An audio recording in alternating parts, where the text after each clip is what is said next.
ឡាញ់តែមួយគឺជាត្រួយចិនដាជឿបងណាស្នេហ៍ដូចកាត្រពុំ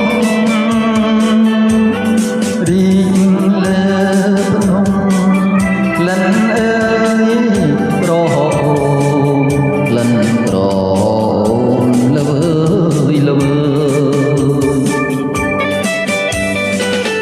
នៅក្នុងដៃភ្នែកនៅក្នុងព្រៃក្រមេស្នេហា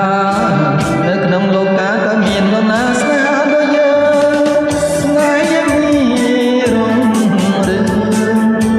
កាប់លើងឬកាយធ្លាក់មកក៏ភ្លឺចាញ់ដា